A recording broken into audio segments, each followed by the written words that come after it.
How do you feel when you hear the idea of bed sharing with your children? A baby or a young child sleeping in the same bed as their parents? For some of you, this isn't an unfamiliar concept. In fact, it may even be the normal way of doing things. And even a warm memory comes into your mind of a child who used to crawl into your bed, the smell of his small head, and a hug. But for others, it can sound like a real cause for concern because we've been told that it's dangerous, that it leads to poor sleeping habits, that you won't get your bed back or your privacy back for several years, and that you're setting yourself up for something that will be very hard to reverse. And for many of you, it might be both of those things at the same time. One part of you pulling into the comfort of having them close to you, and the concerns pulling you in another direction. That is exactly where so many parents find themselves. Bed sharing is a biologically driven ancient practice observed in most cultures around the world and scientifically supported by anthropological research. How did it come to be regarded as dangerous in Western society? We want to say up front that this video is not going to tell you what to do. We're going to give you information backed by biological and anthropological research, and we trust that you will question yourself about this information so that you can redefine it in a way that feels right for your family. We hope to replace fear and self-doubt with understanding.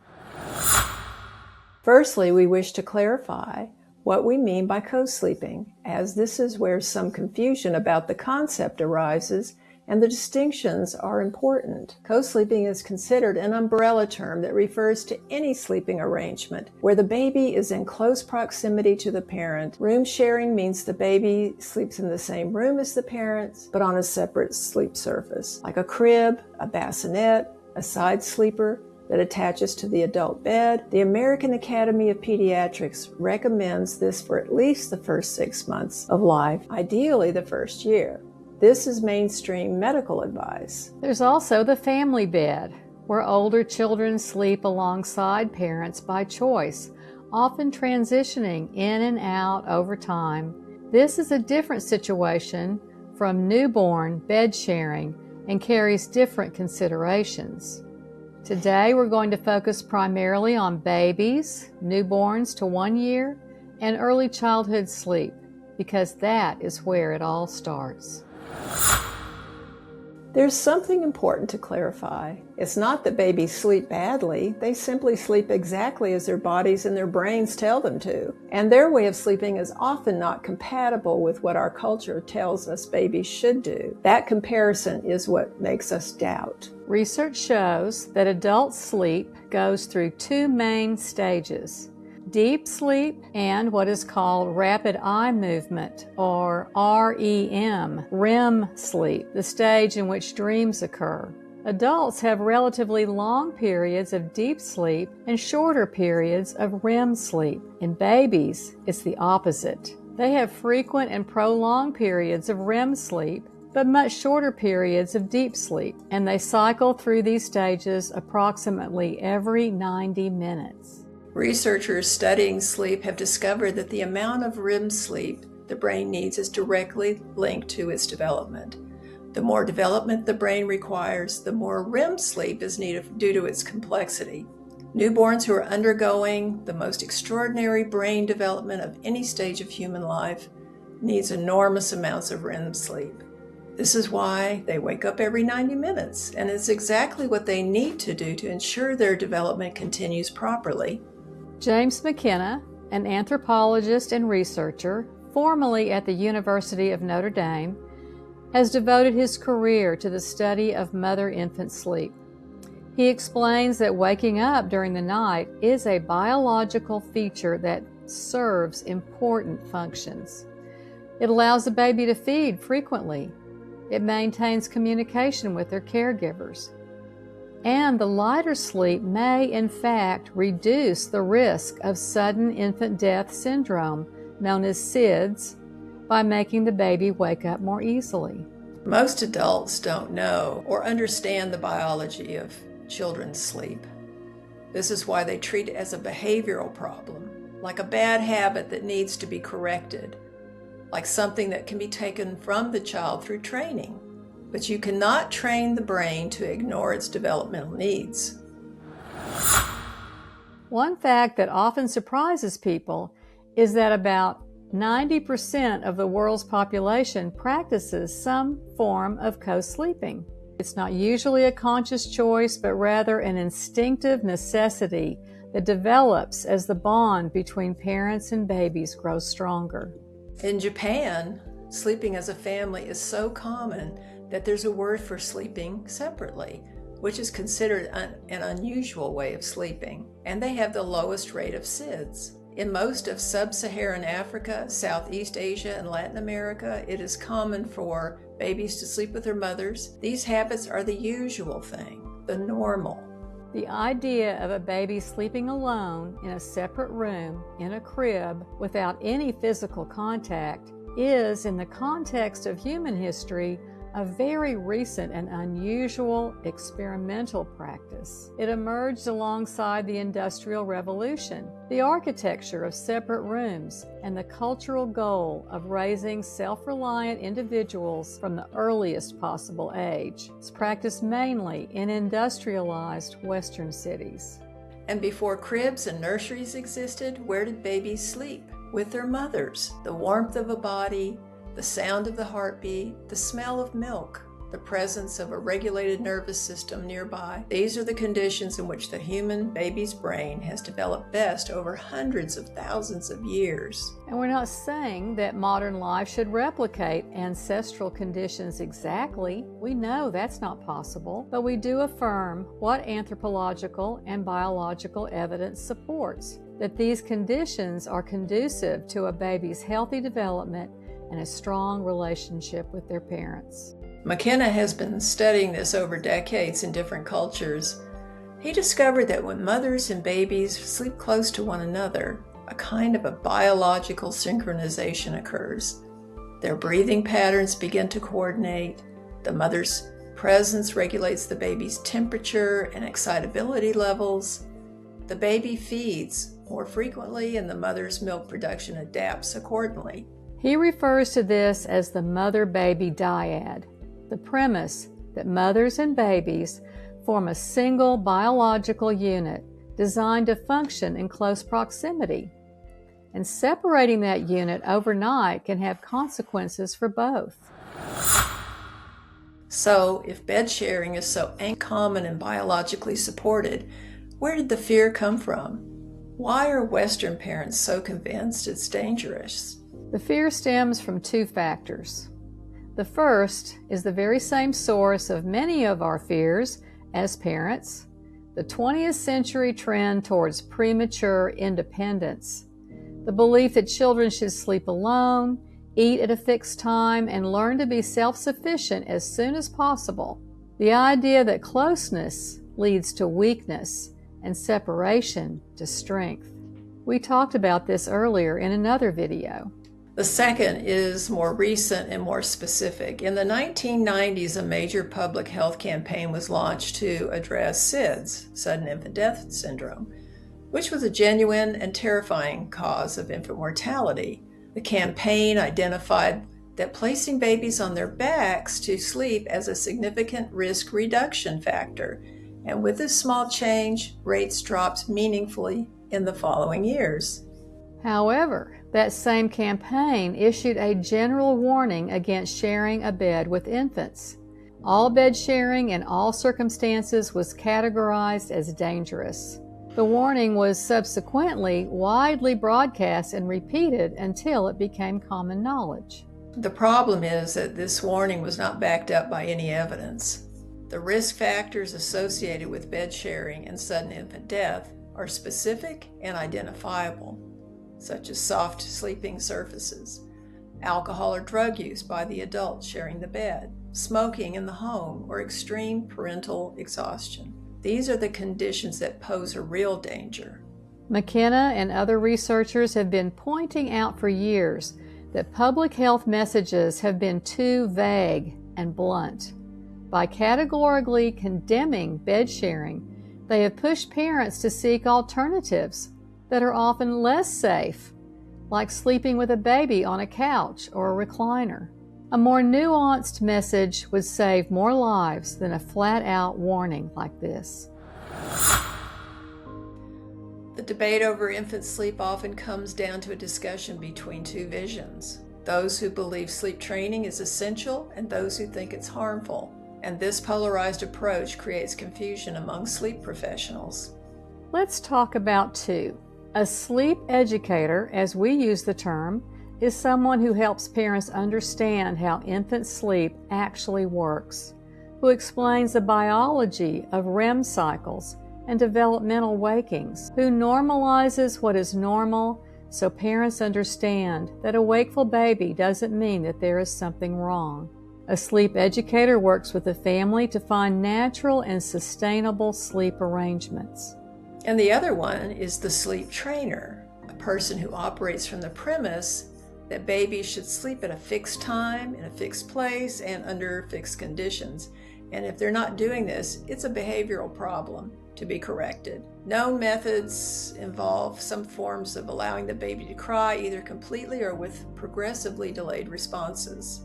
There's a wide range of options in sleep training methods. Some are more respectful than others. And we recognize that there are parents who find themselves in situations where they're truly desperate and need something, anything, to help them carry on. But sleep training as a concept is based on a biological misunderstanding. It treats a baby's normal sleep as a problem to be solved and uses the withdrawal of parent presence, which is what the baby's nervous system needs most, as a mechanism for behavioral change.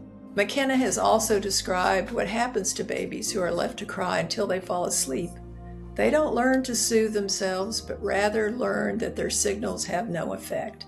The arousal is suppressed, cortisol levels remain elevated in their bodies, and the silence that follows is when the nervous system has stopped sending signals because there's no response. The baby gives up, and that is very different from what happens to a baby who is truly calmed down. The purpose of this conversation isn't to make you feel guilty. We aim to provide access to information that will allow you to make more informed decisions in the future. And if you're in the middle of this right now, really at your limit, please seek help from a sleep educator specialist, from a postpartum doula, from your community. You need and deserve support. Your baby needs a parent who is able to care for them. Those two things must go hand in hand. We'd like to be very direct now, because if parents are going to co-sleep or bed share, and many of them are, regardless of what anyone tells them, because their bodies and their babies pull them toward it, then we want them to have the information to do it as safely as possible.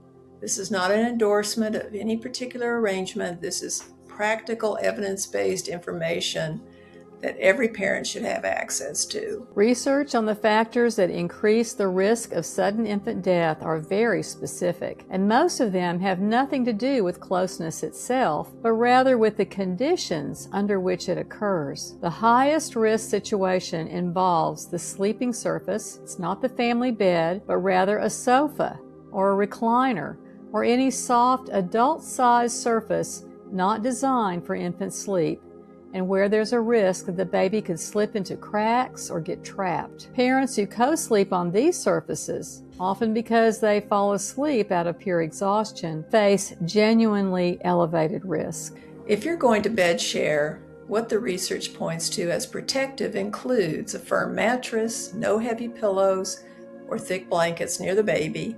The baby should be placed on their back, and the parent who's sleeping next to the baby should be the nursing mother, who should sleep curved around the baby facing him, not turning away from him, not even during deep sleep. This isn't something to be learned. It seems to be instinctive. What significantly increases risk? Parents who use alcohol, any drug use, including many prescription medications that affect sleep, smoking in the household, even if you do not smoke in the bedroom, and extreme parental exhaustion that impacts normal responses. If any of those conditions are present, the strongest recommendation is to find another arrangement. A firm bassinet or a sidecar crib right next to the bed can provide that proximity without the specific risk factors of full bed sharing. It's necessary to say this clearly. Room sharing, the baby in the same room but on a separate surface, ideally within arm's reach, captures many of the benefits of proximity without the specific risks of bed sharing. Easier nighttime feeding, faster parental response to baby signals, the regulatory effects of parental breathing and warmth at a close range. This is something the major pediatric organizations do recommend, and we think it's an excellent middle ground for families who want closeness but have conditions that make full bed sharing less safe. We'd like to name one more thing that doesn't get talked about enough in these conversations: the sidecar crib. A crib or bassinet with one side removed, attached at a mattress level to the adult bed. The baby has its own sleep surface. The parent has full access without rolling, and the proximity is maintained. Many parents find this arrangement works best across the variables of safety, sleep quality, and everyone's sanity. There is no single right answer here. The right answer is the one that accounts for your specific situation, your health, your home, your baby's needs, and what allows your family to actually rest. In many Hispanic families and communities, it is perfectly normal for babies to sleep with their parents. Perhaps it's a tradition or simply how it works. But then these families come into contact with Western culture, medical or social advice that might say that this is dangerous and that they should put the baby in a crib and in a separate room. We want to offer the specifics, the evidence-based information about conditions that increase safety in co-sleeping so that you can practice something that's already natural for you in the safest possible way. To be truly honest about our own experience, because we've been talking about research and anthropology, we'd like to bring it back to the actual reality. I practiced something close to what would now be called responsive co-sleeping with my children. Not always in the same bed, it varied by child, by age, by what was working at the time. But I was guided by what my children needed and what my body told me, more than a method. And I got comments from my pediatrician and my family members who thought I was creating bad sleep habits. My experience was similar, and I do remember the exhaustion of trying to maintain arrangements that weren't working because they were the right thing to do. And I remember the relief when I finally trusted what my baby and my body were telling me. What I know now, looking back, the children who slept near me transitioned to their own beds in their own time without being forced. The transition was gradual. It followed their development rather than an imposed schedule. And they are adults now who sleep just fine. That's usually how it goes when parents trust the process. Children do not sleep with their parents forever. They develop. Their needs change. They become ready on their own time for more independence. What tends to happen is that children who feel secure in their closeness eventually feel secure enough to move on. Let's finish this conversation differently than we usually do. Co-sleeping in all its forms, from room sharing to bed sharing, is not simply safe or simply dangerous. It's a practice that has existed throughout human history, has a biological foundation, and manifests itself differently in each family depending on their specific circumstances. What we hope you take from today are answers to these questions. What does my baby need? What does my family need? What do I know about the conditions that make nighttime closeness safer? And what arrangement allows all of us to actually rest? We'd love to hear from you. In the comments below, did you co-sleep? How are you co-sleeping now? What drove that decision, and what has your experience been? We're not looking for anyone to defend their choices. We're genuinely curious about your experience, because the diversity of family situations is something no video can fully capture. And the community that forms around honest conversations like this one is one of the things that makes this work meaningful. You can find more on this topic, including the specific safety guidelines, the research in infant sleep biology, and the full discussion of Principle 5 in our book, Criar con el Corazón. The link is below. We'll see you next time.